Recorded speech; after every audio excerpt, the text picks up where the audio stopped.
Hello YouTube. I wanted to do a quick review on a Beretta A400 and 20 gauge that I purchased recently. This is a very nice shotgun. It's probably the most expensive firearm I've purchased to date, and we'll start with what's inside. So when you receive it, it comes in this very nice plastic case. You can use the case pretty much for everything except for maybe flying. It does have loops if you wanted to put a couple locks on it, but I would definitely recommend getting a beefier case if you wanted to fly. Inside, it's got a very nice foam padding, plastic with the cutouts for everything. You have a pamphlet with all the features, owner's manual in several languages, warranty. You have a manual for the 20-28 gauge specific, which this one's a 20 gauge, and registration card. So that's all the literature. It comes with Beretta oil, 3 chokes, a full, a modified, and I have the cylinder choke installed right now. It also comes with some extra little spacers for cast and drop, as well as some sling attachments.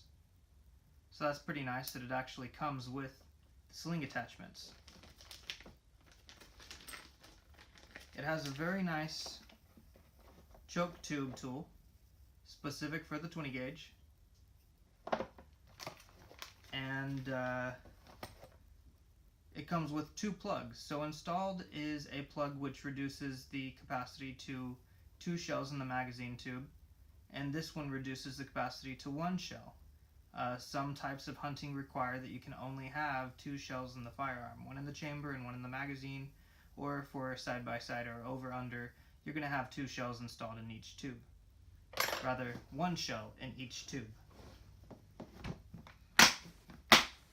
So the shotgun itself, it's a very nice wood. This one I purchased, it's the Xplore Action, and I purchased this Xplore Action instead of the Excel because of the kickoff. Beretta only sells the kickoff in a 20 gauge in the Xplore Action. The kickoff is functional. It does take a little bit of pressure to activate it by hand, or to move it by hand. This shotgun has been checked, it is cleared. Nothing in the chamber, nothing in the magazine tube.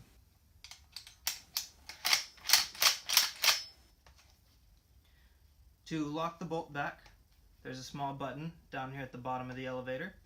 Push that in, pull the bolt back, and it locks back into place. I've added an extended bolt release because the factory bolt release is a little stiff for me, especially if I spend all day out shooting. I drilled and tapped the factory bolt release button myself. It is hardened though. I ruined about 4 drill bits trying to drill it. I eventually ended up heating it up and letting it cool off so that it would retemper, and I was able to drill it without any issues and tap it without any issues. What else? So some of the features.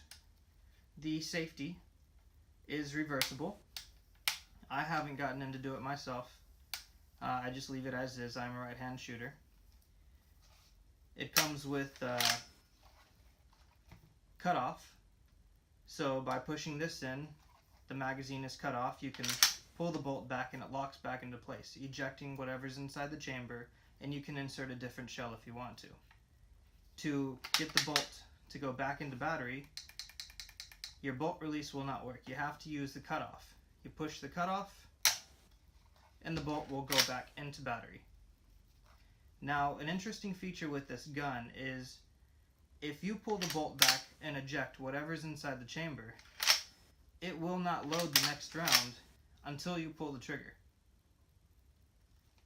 There's also a way to unload the magazine without having to cycle ammunition through the through the chamber. If you push up on this elevator, you can push back on the bolt release, and I'll show you. So pushing forward releases the bolt. Pushing back releases the little claw that's holding on to that next shell. So if you push the elevator up, you can push back and it'll release the next shell. The barrel is a cold hammer forged barrel. It's a very nice barrel. The bluing is perfect. It's all consistent. It's not a high polish, but a nice luster to the barrel. Very dark blue, very deep blue. Comes with a fiber optic red front bead. No mid bead, but it has a very nice checkered vent rib. It's a very fine checkering on it. The forward grip is nice checkering on it, very nice grip. Same with the pistol grip. It's nice and firm, nice and aggressive, but not so much that it's going to tear your hands up. The barrel's held on the 20 gauge and the 28 gauge with the barrel cap, or a 4-end cap that screws in with the very positive clicking mechanism that holds it in place. So even if it's not all the way tight, it's not going to rattle itself loose.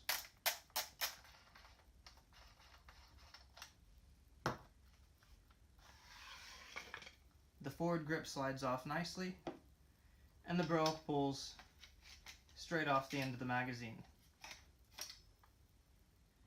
On the 20 and 28 gauges, you can't add a magazine extension, for the Xplore action at least. The magazine is capped off with this little threaded end, and that's what the grip cap threads onto to hold it on. In order to pull the plug out, you'll have to disassemble the bolt.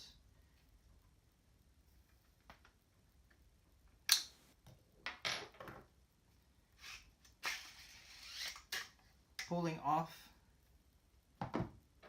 the bolt handle, you can slide the bolt forward, and there's a small pin that has to be depressed so that this can unscrew from the rest of the magazine.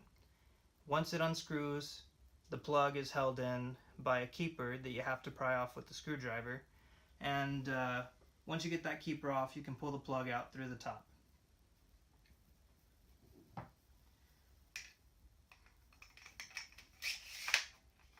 Assembly is very simple, very easy, and it doesn't take any time at all to, if you put the parts on in the right order, to reassemble it.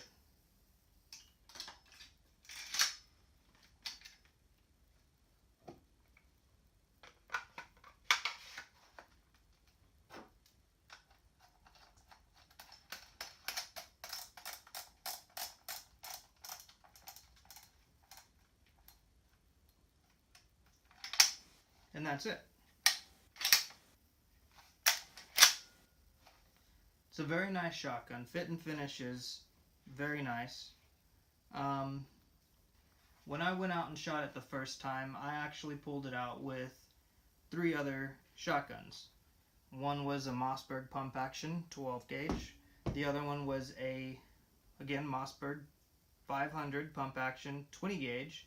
And the other was a 410. I believe it's a Mossberg, but it's an older bolt action Mossberg. I'll have to pull it out and double check that. But what I really wanted to see was a comparison in recoil. That's the whole reason I bought this firearm. I actually intended for it to be my wife's. Hopefully it will be when she's able to shoot again. But I wanted a light recoiling shotgun that she could shoot at least 100 rounds through in one day without, being sore when she goes home. So the first shotgun I shot was the 20 gauge pump, and it has a plastic butt pad. It doesn't absorb a lot of recoil, if any at all. So recoil on it is mild. It's a 20 gauge. Not a bad shotgun for, first shotgun, second shotgun. The 410 was the next one I shot, which 410 is a very light recoiling cartridge. That one again has a plastic butt pad, no recoil absorption whatsoever, and much lighter than the 20 gauge pump action. This was the third shotgun I fired, and when I pulled it out and shot it the first time, I thought to myself, in fact I probably even said it out loud, this is laughable. The recoil is as little as that 410 shotgun. That's the felt recoil. I know the firearm recoils a lot more. There's a lot more pressure, a lot more shot inside the 20 gauge cartridge as opposed to the 410.